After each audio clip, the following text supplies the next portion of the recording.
It's been the case throughout the history of the internet. We've constantly been surprised. Whoa. When we look at the internet and where it came from and where it's arrived today and where it's headed, I think it's quite clear that the engineers didn't really realize just how much this was going to change things. People thought we were crazy. The internet thing is never going to be as important as the telephone or the television.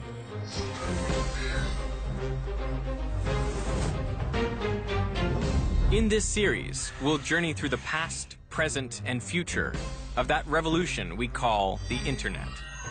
We'll go inside the hidden places, practices, and people who make it hum, and ask, why do we all love it so much?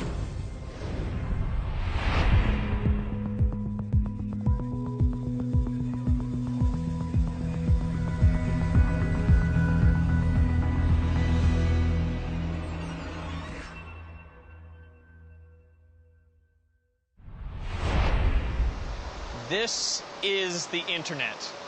Really, right here. We usually think of it as invisible, up somewhere in the cloud. But this is where the invisible becomes visible, where the intangible becomes concrete. I'm Derek Muller, and I'm in an internet exchange point, one of hundreds of places around the world where computers, networks all link up to form the global internet.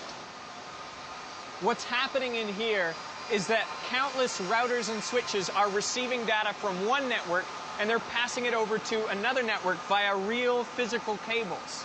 So it's a network of networks, all interconnected, which is why we call it the internet. And here you can actually reach out and physically touch it.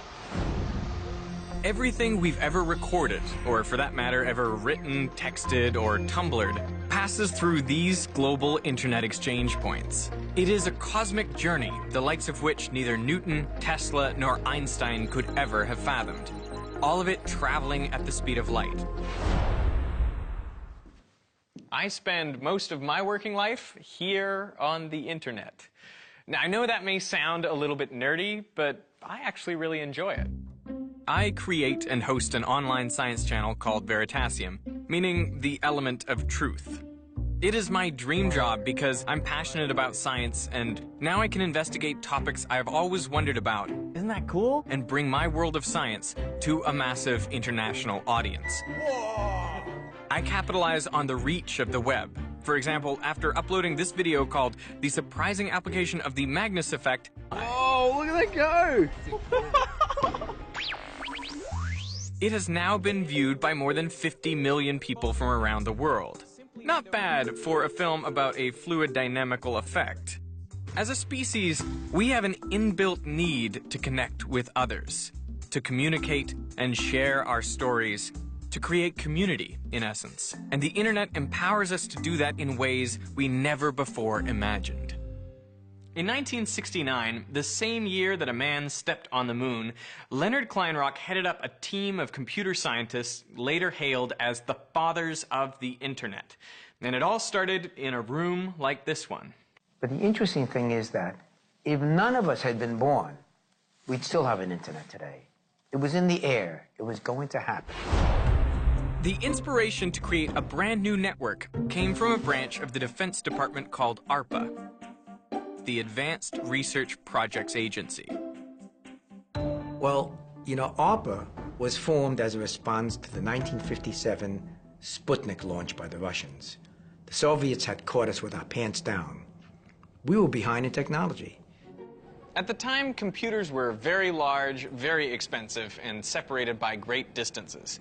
So a single user wishing to use multiple programs would have to travel to different locations. Computers need to talk to each other, and there was no way in which they were able to do so efficiently at the time. Here was the problem. If you were trying to send files or messages over a network, you'd have to put them in one at a time. So each message had to wait its turn. And if one of the messages were really big, it would take a long time to go through. The solution Leonard Kleinrock and his fellow internet pioneers came up with still lies at the heart of the internet today. It's called packet switching. in which all the messages are cut up into pieces of the same size, called packets. Then the packets can travel separately through the network, making the best use of every available space. So packets from small messages, well, they can squeeze into the gaps between packets from large messages, avoiding the long wait. And once those packets have reached their destination, they can be reassembled into their original messages. To do all that chopping and reassembling, a special device would connect computers to the network. This is the very first piece of internet equipment ever. This is where the internet began. It's the interface message processor. It's made out of a military hardened machine for the Department of Defense. Inside, you notice, it is so ugly, it's beautiful. It's my friend, has a unique odor, and it's really old equipment, but this is where the entire internet began, right here. The year is 1969. Richard Nixon is inaugurated as our 37th president, and more than 1 million people gathered at Woodstock to celebrate sex, drugs, and rock and roll. And on October 29th, Kleinrock's team at UCLA logged into a computer at the Stanford Research Institute. Now, to make sure this worked, because this was the first time these two host computers were going to talk to each other, to let somebody log in remotely, we had a telephone connection, just to be sure. Now, to log in, you have to type L-O-G. So, Charlie types the L and he says to Bill, "You get the L?" Bill says, "Got the L." Type the O. You get the O? Got the O. Type the G. Crash. The system went down. The first message ever on the internet was "lo," as in lo and behold. Samuel Morse had a good message on the Telegraph Network. He said, "What hath God wrought?" He prepared a message. He had the press and the media there. Alexander Graham Bell, telephone. "Come here, Watson, I need you." Neil Armstrong, a giant leap for mankind. But it turns out that the message we sent was about as short, as prophetic, as powerful as you can imagine. Lo, by accident.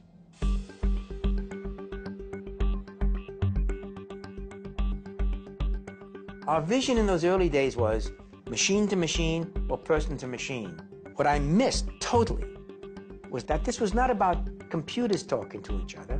It was about people communicating with each other.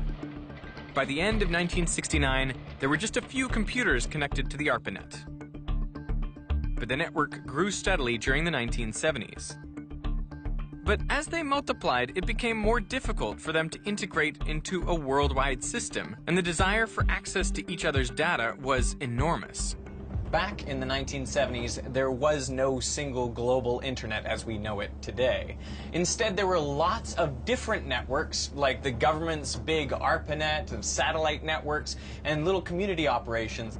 But they all had their own different format, and they connected to each other in different ways. So in short, if you weren't already on a network, there was no way to get to it. It was like the biblical Tower of Babel. We needed a common language, a standard set of protocols that would allow all these networks to talk to each other. The internet got the common language it needed thanks to two pioneering scientists and this nondescript delivery van. Vint Cerf and Bob Kahn worked for years to solve the problem of connectivity. Bob showed up in my office at Stanford in '73 and says, "We have a problem." You know, my reaction is, "What do you mean, we?" And he says, "Well, I'm trying to get these nets to interconnect, and I don't know how we should do that." Vint Cerf and Bob Kahn outfitted this vehicle with high-end computer hardware and radio transmission gear, and then they drove it through the streets of the Bay Area. On November 22nd, 1977, the team at this console was able to transmit a message to Los Angeles, 400 miles to the south. But they used 3 networks to do it. The two men developed a way for all the computer networks to communicate. It's been described as the handshake that introduces computers to each other. They also came up with a new word for what they were doing. Bob Kahn and I wrote this first paper describing a protocol for packet network intercommunication. And so internetworking was the term that was used, but it was so clumsy. Bob Kahn called the project interneting, and eventually we started to refer to the object that we were building as the internet. Computers were still large, roughly the size of industrial refrigeration units. The only people who could afford them were large corporations, universities, and the military. But as they were manufactured to be smaller and smaller, personal computers began to take off, and so did the internet for the user at home. Probably 1981, I bought a PC and tried to get hooked up to a modem, and it was really complicated, really difficult.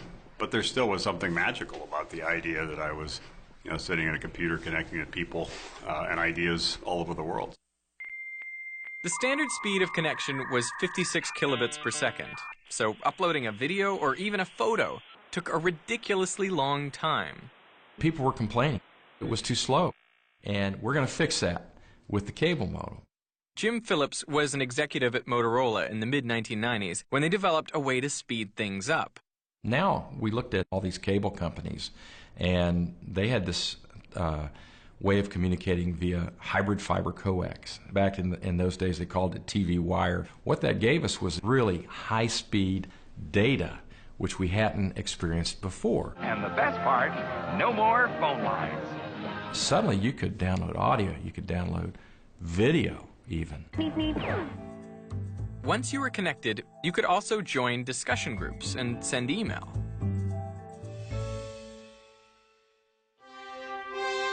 One dial-up service rose to the top.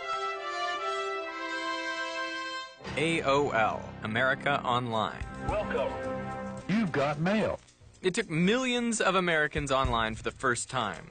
The mission of the AOL in the early days was to create a service that was easy to use, useful, fun, and affordable. But the broader mission and sort of the real mandate that was driving us, we really believed the internet could be as important in people's lives as the telephone or the television, but even provide more value. To attract new customers, AOL used a brilliant marketing strategy. Honey!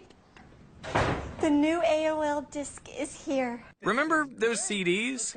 AOL just gave them away so people could load up the software and connect to the network. Millions signed up. At one point in the 1990s, half of all the CDs produced on Earth were from AOL. And users discovered new ways to find each other. For us, the community was everything. It was how do we create a whole suite of tools. So it started with email. It also was message boards and forums, things like that. But we also thought the real-time communication was important. So initially we launched People Connection, sort of chat rooms. Then we created instant messaging. AOL provided a gathering place for groups of people with shared interests. They could see all the traffic of so many communities coming online, so whether it was iVillage with women, or Blackberry Creek with young children, or Net Noir, the African-American community, LGBT community we pointed out. I used to call it the two-thirds rule. More than two-thirds of their traffic was people just talking to each other in their platforms, in a chat room, message board, etc. I used to even joke that I'm kind of like not just the CEO of the company, I'm kind of the mayor of the community. We asked a question in 2004 of a lot of experts. What is the most surprising thing about the growth of the internet? And they said the spread of the web itself was what stunned them, just that so many people had so much to say. And of course, there's a lot of cat videos in that, and a lot of cat pictures. Kittens, inspired by kittens. Meow. Meow. But there's also sort of profound sharing. My shirt matches the boxes behind me. I'm gonna change. Yeah, I think that's better, although I wonder if we can take it down a button. No. One of the most famous to upload his life is John Green. John's best-selling novel, The Fault in Our Stars, became a hit movie. But millions feel like they know him personally because for years he's run a YouTube channel. You're very, very tall. Yeah, I know, and very white in this picture. Including this one, which is enormously popular with his brother Hank. From January 1st to December 31st, 2007, John Green and his brother Hank ran a video blog project they called Brotherhood 2.0. Every day for the entire year, the brothers sent each other videos. Don't you know the whole world's already gone and reserved a copy at Amazon? How many more books could you sell? I got to hang out with John, and we reached out to Hank. And good morning, Hank. It's Thursday, May 5th. All right. One more time. Yeah, 1, 2, 3. Good morning, Hank. It's Thursday, May 5th. It's your birthday. Happy birthday. Cool. All right. I am rolling. We're rolling on sound. See that? You like that? All right. Okay. So, tell me how you decided to put your first video on YouTube. So late in 2006, my brother and I were talking on AOL Instant Messenger, and we were talking about how we never saw each other and we never talked on the phone. We only communicated textually. And we got this idea over Instant Messenger to stop communicating textually and only to communicate via videos that we made back and forth to each other every day. That was early. That was early days. Did you realize what you were doing at that point? No. What was your expectation for the project? I remember when Hank uploaded the first video and a couple days later we had 450 viewers. I remember thinking, where did these 450 people come from? It just felt huge to me. It was astonishing that you could reach people so directly. Off topic, but at the state fair, turkey legs are just so delicious. I wonder if Velociraptor legs are good. Morning, Hank. It's Tuesday. Today's video is like nothing you ever bought at IKEA. It comes to you in only 2 parts. The Green Brothers daily vlogs began to gather a massive audience, and theirs was one of the first big channels on YouTube, leading the way to the birth of a YouTube nation. Hi. Hi. Hi, everyone. Buongiorno. I love you. I mean, watch my channel. The brothers also set off a relay race of memorable virtual moments. By the end of this song. Sit down. Oh, Johnny, that really hurt. Yes, we can. Double rainbow. What does this mean? Hi guys, so this is my first video blog. Once the term social media was created, I guess I'll just do this. There was clarity that we were living in a world where the internet was of the people, by the people, Hi everybody. and for the people. We're all working hard to make this an awesome year for other people. This is your time. This is my time. It's our time. Get to it. The year was 2014. Ebola was in the news daily, and nearly 3 billion people were now on the internet. At that time, the ALS Ice Bucket Challenge was traveling the web at warp speed. We are taking the Ice Bucket Challenge from Daffy. The online campaign went a little something like this. I am accepting the ALS Ice Bucket Challenge. Either you or someone you knew poured a cold bucket of water over your head. You then made a donation to the ALS organization and also nominated someone else to then pour a bucket of water over their head. Ice Bucket Challenge. I accept the challenge. Challenge accepted. The viral campaign was an effort to eradicate Lou Gehrig's disease. It also may have underscored the look at me and narcissistic culture that had begun to emerge online. More than 2 million people posted videos of themselves accepting the challenge. The Ice Bucket Challenge raised more than $115 million in just 6 weeks. It was, and still is, the apex of using social media for a cause. Every month, almost 2 billion people log on to Facebook. Its founder, Mark Zuckerberg, grew impatient with the creation of an official Harvard webpage while he was a student, and so he and his friends decided to take matters into their own hands. Zuckerberg launched FaceSmash for Harvard students only, and from there it spread to other colleges, and then on February 4th, 2004, the site The Facebook was launched nationally.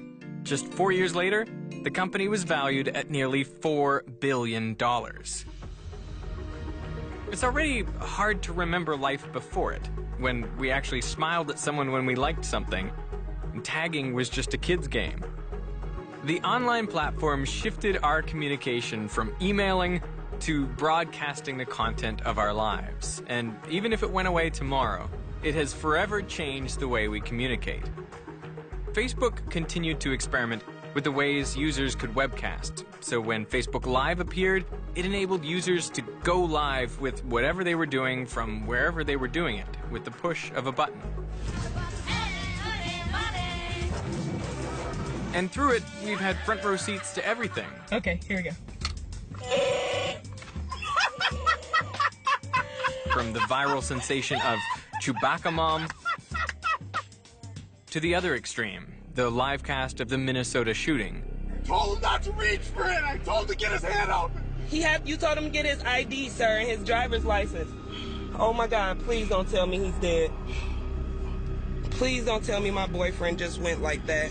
Where Diamond Reynolds broadcasts the aftermath of the shooting of her partner. He was just getting his license and registration, sir.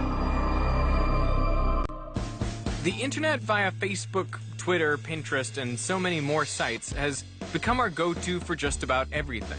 Breaking news, social movements, or a funny moment to break up an otherwise horrible day. I saw the life inside of your eyes tonight. These statistics show us in real time the sheer enormity of web activity at any moment in the day. It is now true that every second, 6,000 tweets are tweeted, and 41,000 status updates are posted to Facebook. And Google processes 100 billion searches a month. I think it's fact. I don't put a judgment on it. I think we're heading towards a world where everything is being imaged. I have to teach my 4-year-old kids now that if they do something and it's viewed on Facebook, it's there forever. So ultimately, it's going to change society. Audience participation made the internet enormously powerful, but its reach accelerated with the juggernaut of online gaming. It's nearly a $100 billion worldwide industry. 4 out of 5 households in the United States have gaming consoles, translating into 155 million Americans playing games regularly. All right, Koopa Troopa, game on. Game on, Veritasium. Am I saying that right? Veritasium. For some, it is a full-time job. They play online and others pay to watch. I went one-on-one with game streamer Josh Peters, who goes by Koopa Troopa 787. Ugh, I hate that. He's definitely out of my league. Tell me about the journey from, doing gaming for fun to doing gaming for a living. After a week of doing it, without even trying to monetize or make money from it, within a week of starting, I was making more money than I was at my full-time job. For the first time in my life, I felt like I could actually do something that I really enjoyed, but make a living out of it. And I know sometimes I take that for granted. It's a very, very big question, but I mean, do you feel like the internet has made a life possible for you that was otherwise impossible, or what are your thoughts on it? I have had up to 57,000 people at once watching me play a phone game, and that's an entire stadium's worth of people watching me play a game on my tablet from my home office. That's not possible without the internet. Let's see here. All right, he's dead. He's fallen to the ground. Now I'm going to try talking to the little kid again. And he has no idea where most of these people are watching him from, or who they are. The audience lurks in the shadows. His fan base is completely anonymous. Capitalizing on the invisibility of anonymity, apps like Whisper and Secret and Yik Yak began to saturate the marketplace. Yik Yak was created by college friends Tyler Droll and Brooks Buffington. They wanted to create a more democratic social media network where users didn't need a large number of followers to have a virtual voice. So they allowed people to post comments completely anonymously. Yik Yak's 1.8 million faceless users share thousands of yaks per day. It started out, innocently enough, with postings like, "Shout out to the girl in the red sweater on the library steps. Looking real good." I hate when my phone says searching, but when it does, I hold it to my heart and whisper, "Me too, phone. Me too." Good morning, Savannah. Well, the smartphone app Yik Yak only launched last December, but how quickly it took off. Yik Yak targets college students, but the younger crowd is using it too. And it can also be dangerous. It's called Yik Yak. But the tide quickly changed to cringeworthy and, of course, horribly offensive messages, or yaks as they are known. Female students at the University of Mary Washington were threatened verbally with rape and other kinds of abuse. Crime alert out of Fredericksburg, where police say a man has been arrested for the murder of his college roommate. One of them was actually murdered. Her friends and family say it was partly due to the tension that began on the app. In Falls Church, the funeral for Grace Mann is being held. There were incidents at dozens of colleges and universities. Yik Yak's founders say that they have made changes to address the complaints they received, like adding filters to flag offensive language. They have also built geofences around roughly 85% of the nation's high schools and middle schools. Total anonymity gives you freedom perhaps to speak or to explore different thoughts, ideas, possibilities that might be out of the bounds of perhaps your normal social milieu or your physical setting or whatever. But how do you balance the need for anonymity in very real situations, the political dissident, the abused spouse, etc., versus the growing trend of just intolerant speech online? As social media connects more people than ever before, its success depends on companies policing their sites so that racists, criminals, and bullies do not make their presence known. The really mean-spirited things that people say is just mind-boggling. Mind-boggling. Content moderators like Alex Schrum patrol the cyber frontier. Their full-time job is to remove offensive material from social networking sites. For content moderators like Alex, it's a grim workday, and the burnout rate is high. You say something offensive to someone online, you can't see their physical reaction in their face. You can't see how hurt they feel. So there's no human aspect to it, and you feel like you can kind of just, there's no consequences for your actions. It desensitizes us. When we go online, we're not looking at each other, and empathy is born in the gaze, in the eye contact, in the face. Sherry Turkle has spent the last 30 years studying the psychology of people's relationships with technology. There's been a 40% drop among young people, among college students, in the capacity for empathy in the last 20 years, with most of the change taking place in the past 10. Content moderation requires a human touch. No amount of programming or algorithms can do this work, especially when it comes to imagery. A lot of the images that come through are sexually explicit, sometimes sexually violent, or very gruesome. The constant stream of troubling words and pictures takes a toll. On average, moderators last somewhere between 3 and 6 months before quitting. Some have even reportedly developed post-traumatic stress disorder. You leave work at the end of the day feeling a little down, a little depressed, kind of lose your faith in humanity a little bit. My mantra for moderators is moderate in moderation. If you're doing it all day, every day, whether it's images or content or videos or anything else, you'll feel like your whole world is negativity. This business is often kept in the shadows intentionally. The large companies who hire content moderators don't advertise that reportedly half of their workforce is doing this type of work. They don't want the public to know that there's actually a huge need to police their sites. Most people don't know that there's this whole other side to the internet where there are people working really hard to prevent you from seeing some of the more negative things that get posted online, which there are a lot of. I don't think we'll ever get rid of kind of the dark corners of the internet where the seedy people go to do what they'll always do. I think it's inevitable, and it's just part of human nature, and it's going to be a part of the internet as long as the internet is around. Some governments have also taken action to gain control of the web. Take China, for example. They've built what's known as the Great Firewall. It's a sophisticated system of filters that blocks out anything the Chinese government deems undesirable. So if you're in China and you search for persecution, you'll get a blank screen that says page not available. You get the same kind of results if you search for Tibetan independence or democracy movements. And websites like the New York Times, Time Magazine, YouTube, Facebook, Twitter, and most of Google are also blocked. There's no denying that someone's always watching you. They also are implementing highly controversial surveillance, which they call the Golden Shield Project, using speech and face recognition, closed-circuit television, and other internet surveillance technologies. the Chinese government hopes to create a gigantic online database of each and every one of its citizens. And several years ago, China insisted that Yahoo turn over account information that ended up helping the government track and imprison journalists, 2 of which were then sentenced to 10 years in prison.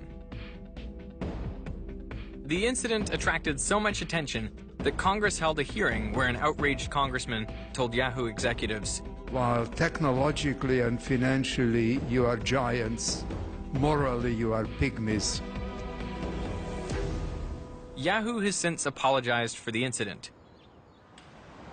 Censorship has gone global. France and Germany have laws banning Nazi propaganda.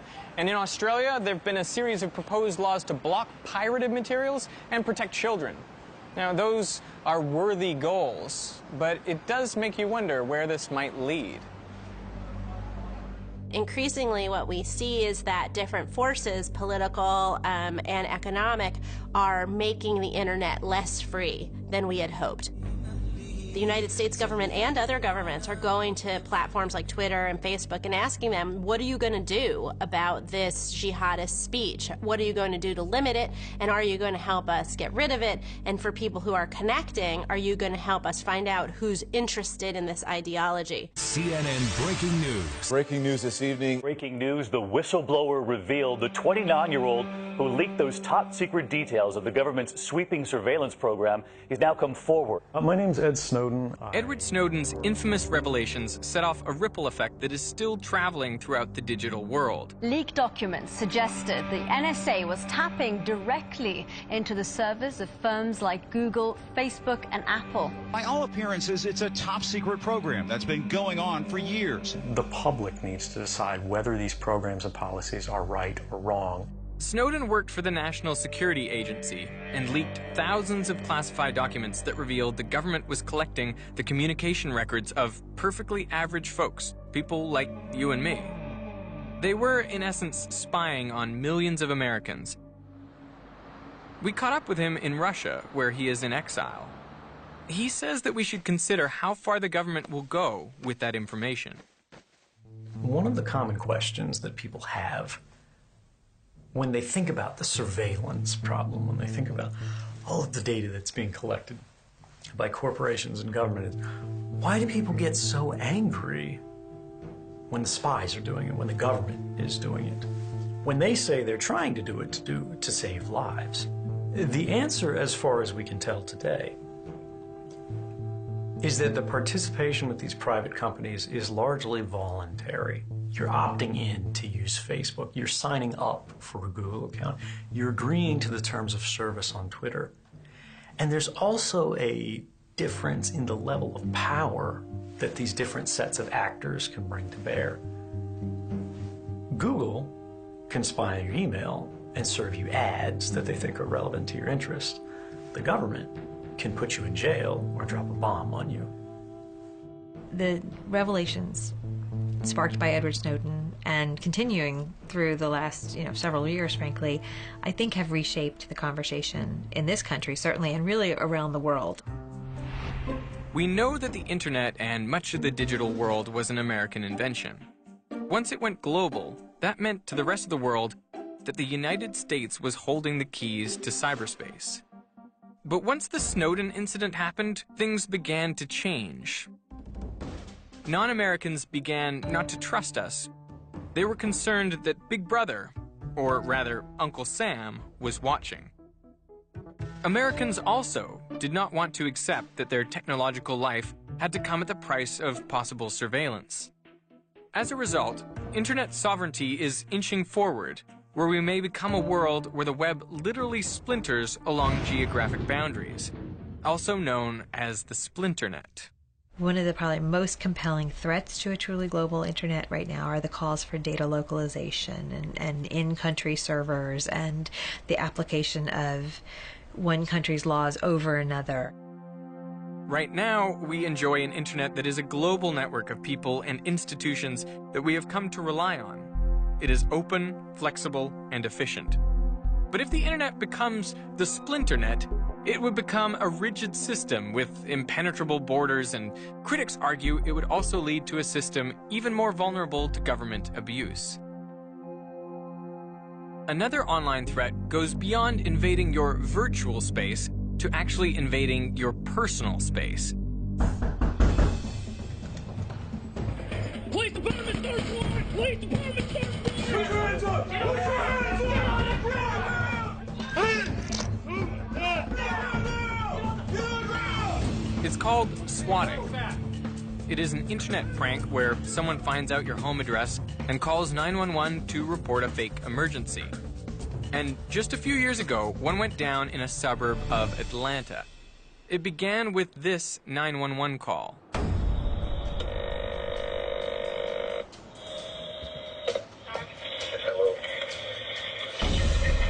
I killed the mom, I killed the dad, and I killed the little boy in the house. I got the little girl right here. I need $30,000. You want $30,000 to keep from killing the girl? Yeah. I was at work, and I received a phone call from one of our caregivers, and she said, something strange is going on. There's been some sort of 911 call, an emergency, and there's all of these police officers here at the house. It was early January 2014. It was about 4:20 something in the afternoon. My lieutenant came down the hallway and stuck his head in my door and he goes, "Hey, did you just hear that call?" And he said, "Yeah, we got a person shot, at least 2 shot, and a hostage situation."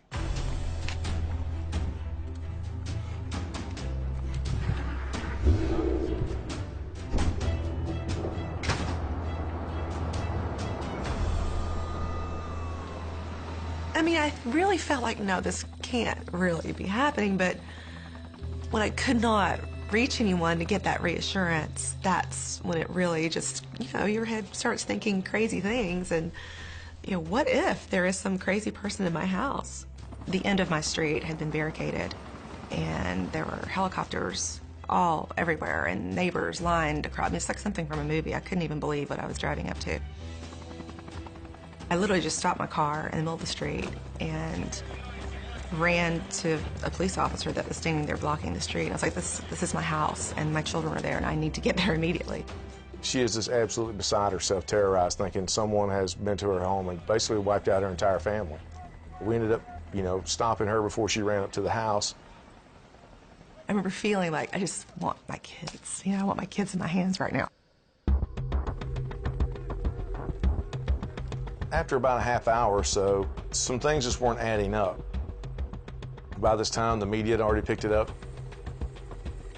And then all of a sudden, a nanny comes out, and she's got 2 basically naked children soaking wet because they were taking a bath at the time.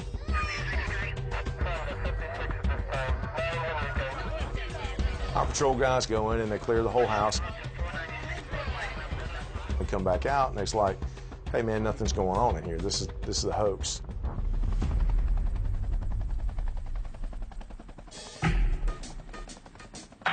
Their main goal is to try to elicit a large law enforcement response, because even after it's done, they can come back and say to the person, "Hey, I reached out and got you today. I'll do it again to you tomorrow. Don't mess with me." Traditionally, the online world from the very beginning, and the world of games, was a boys' club. And I think that combination of locker room, anything goes, boys' club mores in the online world, combined with this nobody knows your name, you can be anonymous in a certain sense, you're not anonymous but you are, that characterizes cyberbullying. It's just a sick game. It's a kind of a retaliatory action. I'm not sure exactly what causes it to reach to a level of where you get swatted, but that was my understanding. It angers you to know that somebody did this as a joke and that there's somewhere they're laughing about that and they thought that that was funny. There's no accountability. It's like a wild, wild west on the internet, and every now and then a marshal will ride through town and bring some law and order, but then he leaves and everything goes right back to the same way it was. It can seem chaotic and lawless, But we can't really blame the internet for the malicious behavior of its users.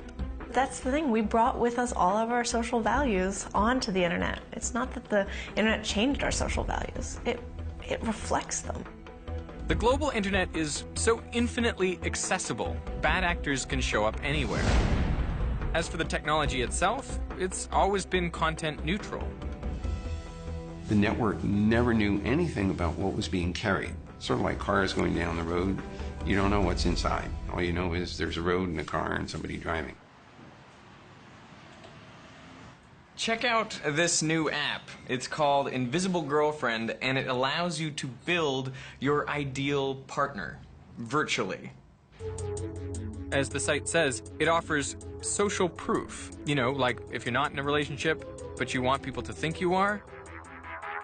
Now, don't get the wrong idea. I am very happy with my actual real-life girlfriend, but I thought I should investigate this to see what the future may hold.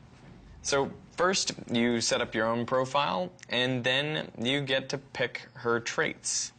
Her name? Let's go with Katie.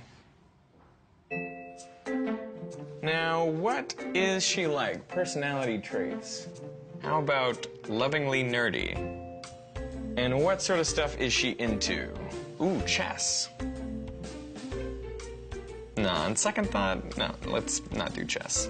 How about fashion? Yeah. Ooh, cooking. Yeah, that's a good one. And sports. Where do we meet? Camping. No. At the theater. You just finish it up here, and that's it. I now have an invisible girlfriend. Oh, look who it is. My new invisible girlfriend, Katie.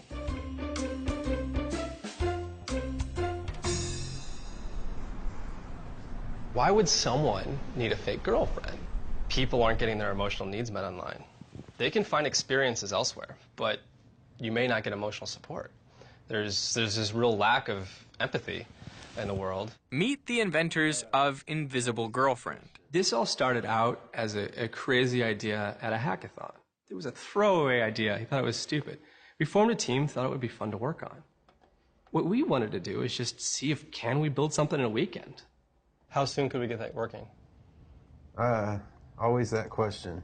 The challenge was, how do we actually create a fake girlfriend or boyfriend?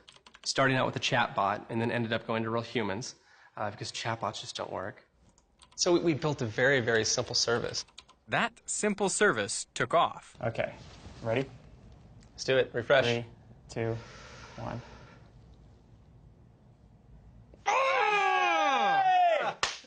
Ah!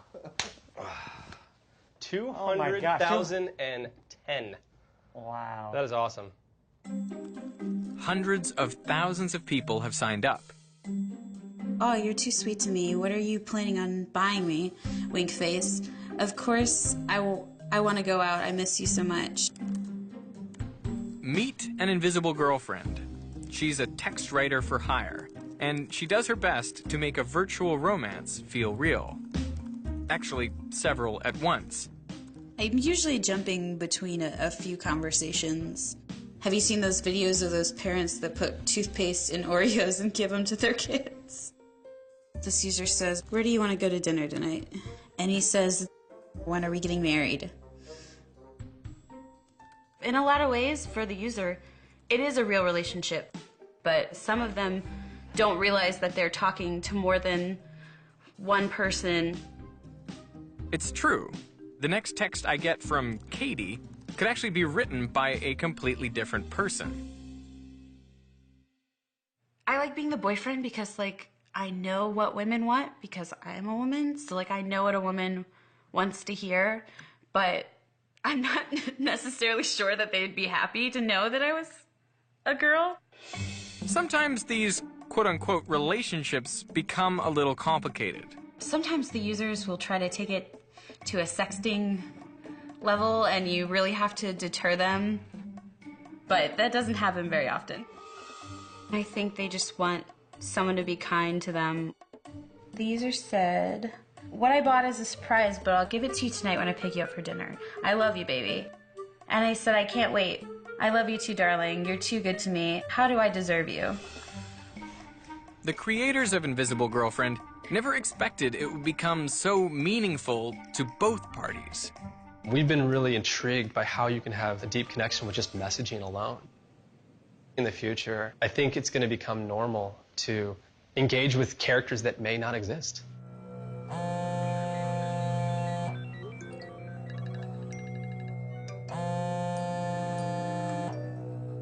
With the web connecting more people than ever before, shouldn't we be able to have real human connections? But I guess that's the irony of the internet. The more connected we become technologically, the more isolated a lot of us seem to feel in our actual day-to-day lives. And that's kind of sad. I hope that in the future we can still maintain those real person-to-person connections and we don't have to rely on computers to be our partners. Technology mirrors and magnifies the good, bad, and ugly of everyday life. For me, technology changes communication, of course. But is it for the worse? I'm not convinced at all. It's just different, and people learn how to move across these environments, and I'm confident that they'll figure it out. I think we have to start thinking about what technology we're going to build next. The internet is changing in all kinds of ways. There's still a long runway for the internet and the internet community and civil society to realize the potential of the internet as the greatest kind of microphone for the individual ever created. I see virtual reality becoming a real thing, fully immersive virtual environments, haptic, feedback, like you're there, like you're in Tokyo, I'm in Miami, we meet in a virtual space that is like the Matrix. I can touch you, I can hang out with you, we can adjust the lighting of the sky, we can cue the music to play. I mean, literally rendered dreamscapes, Inception-like dream worlds that we can inhabit lucidly and navigate around in. I mean, literally, we all gonna move into a cosmos of the imagination. That type of immersion is going to change things so fast, and it's here. The goggles are here, the bandwidth's here, the resolution's here. Sergio, let's just do a high five. Microsoft is developing a system that would make online interaction a lot more personal. We call this technology holoportation. With holoportation, people will transmit live holograms of themselves over the internet. Hi, Bob, I miss you. Hey, Lilia, I miss you too. You coming home. The internet has become the main way we interact with others, real or imaginary, virtual or robotic. In the not-too-distant future, it could also transform how we interact with the dead. It's not hard to imagine that our loved ones who have passed on could be reconstructed by compiling their internet history. All their online activity, their email, photos, Facebook posts. Most people in the past lived and died with no record of their existence at all.